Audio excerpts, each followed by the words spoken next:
Malayalam big boss season 7 ലൈവിൽ ഇപ്പോൾ നടന്നുകൊണ്ടിരിക്കുന്നത് അനുമോളും അനീഷേട്ടനും കൂടെ സംസാരിച്ചുകൊണ്ടിരിക്കുകയാണ്. അനുമോൾ അനീഷേട്ടനോട് പറയാണ്, അനീഷേട്ടൻ അങ്ങോട്ട് നോക്കിക്കേ, ആദിലയും നൂറയും അക്ബറുമായിട്ട് സംസാരിച്ചുകൊണ്ടിരിക്കുന്നത് എന്ത് രസമല്ലേ, എത്ര സന്തോഷത്തോടു കൂടിയാണ് അവർ സംസാരിക്കുന്നത്. അങ്ങനെ പോട്ടെ, അതാണ് നല്ല ഫ്രണ്ട്ഷിപ്പ് എന്ന് അനുമോൾ പറയുന്നുണ്ട്. ഇത് കഴിഞ്ഞാലും എനിക്ക് അവരെ കാണാൻ ഈ പറയുന്നതിനോട് എനിക്കൊട്ടും യോജിപ്പില്ലാന്ന് അനീഷേട്ടൻ പറയുന്നുണ്ട്. ചേട്ടാ, ഞാൻ എന്താണെങ്കിലും ഇപ്പോൾ ഹാപ്പി ആയിട്ടാണ് ഇരിക്കുന്നത്. ഇന്ന് ഞാൻ കിച്ചണിൽ കയറി പാചകമൊക്കെ ചെയ്തല്ലോ, അതെനിക്ക് മനസ്സിലായെന്ന് അനീഷേട്ടൻ പറയുന്നുണ്ട്. പക്ഷേ എല്ലാവരോടും കൂടി മിണ്ടണം എന്നാണ് ഞാനിപ്പോൾ ആഗ്രഹിക്കുന്നത്.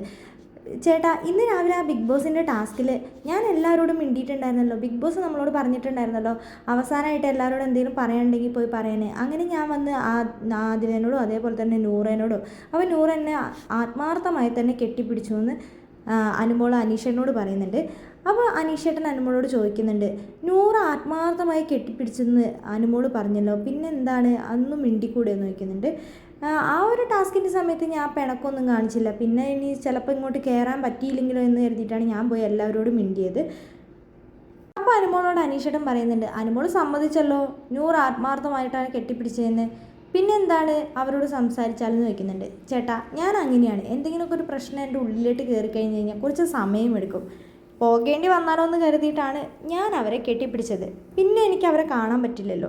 പിന്നെ ബിഗ് ബോസിൻ്റെ പുറത്ത് വന്നു കഴിഞ്ഞാൽ ചിലപ്പോൾ ബിഗ് ബോസ് എന്നോട് പറഞ്ഞാലോ, ഇനി അകത്തേക്ക് കയറാൻ പറ്റില്ല, പെട്ടി മാത്രമേ വരുള്ളൂ എന്ന് പറഞ്ഞാലോ, അതുകൊണ്ട് ഞാൻ എല്ലാവരെയും പോയി കെട്ടിപ്പിടിച്ചതെന്ന് പറയുന്നുണ്ട്. നാളെ ഞാൻ എന്താണെങ്കിലും സംസാരിക്കും. മറ്റന്നാൾ ഇനി എപ്പിസോഡല്ലേ, അതുകൊണ്ട് ചിലപ്പോൾ ഞാൻ പുറത്ത് പോയി കഴിഞ്ഞ് കഴിഞ്ഞാൽ എനിക്ക് നല്ല പേടിയുണ്ട്. അതുകൊണ്ട് തന്നെ ഞാൻ എന്താണെങ്കിലും അവരോട് 2-3 വാക്ക് സംസാരിക്കുന്ന അനുമോൾ പറയുന്നുണ്ട്. അവരെന്നെ പറഞ്ഞ വാക്കുകൾ എനിക്ക് മറക്കാൻ പറ്റുന്നില്ല ചേട്ടാ, അതുകൊണ്ടാണ്, അത് ശരിക്കും എനിക്ക് കൊണ്ടുവന്ന് പറയുന്നുണ്ട്. പിന്നെ എന്തിനാ ഇന്ന് അനുമോൾ കിച്ചണിൽ കയറില്ല എന്ന് പറഞ്ഞിട്ട് കയറിയില്ലേന്ന് അനീഷേട്ടൻ ചോദിക്കുന്നുണ്ട്. അത് ചേട്ടാ, ഞാൻ ചെന്ന് നോക്കുമ്പോൾ നെവിൻ അവിടെ ഉപ്പേരി വെക്കാൻ വേണ്ടി ഉള്ളിയൊക്കെ അരിയുന്നേ ഉള്ളൂ. അപ്പോൾ ഞാൻ പറഞ്ഞു കുറച്ച് തേങ്ങ ഇടാന്ന്. അപ്പോൾ അവൻ എൻ്റെ കയ്യിലിട്ട് പിടിച്ചിട്ട് ഇതെല്ലാം തന്നു.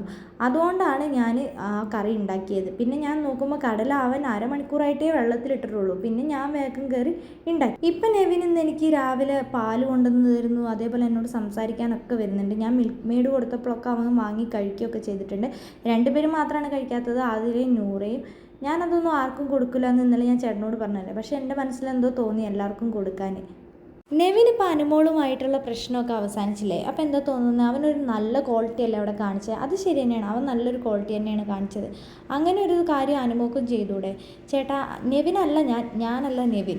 എന്താണെങ്കിലും എനിക്ക് സമയമെടുക്കും. അവൾ എന്നെ ആ PR-ൻ്റെ കാര്യം പറഞ്ഞാൽ, ഞാൻ എപ്പോഴും അവിടെ പോയി കരയുന്നത് PR-കൾക്ക് കട്ട് ചെയ്തിട്ടിടാനാണ്, അതൊക്കെ പറഞ്ഞത് എനിക്ക് ഭയങ്കര വിഷമമായി. എൻ്റെ ഒരു അഭിപ്രായത്തിൽ ഈ പ്രശ്നം എന്ന് പറയുന്നത് ഒരു ദിവസത്തിനപ്പുറം വലിച്ചു നീട്ടരുത്. ചേട്ടൻ്റെ അഭിപ്രായമല്ലല്ലോ എൻ്റെ അഭിപ്രായം. അനുമോൾ അനീഷേട്ടനോട്.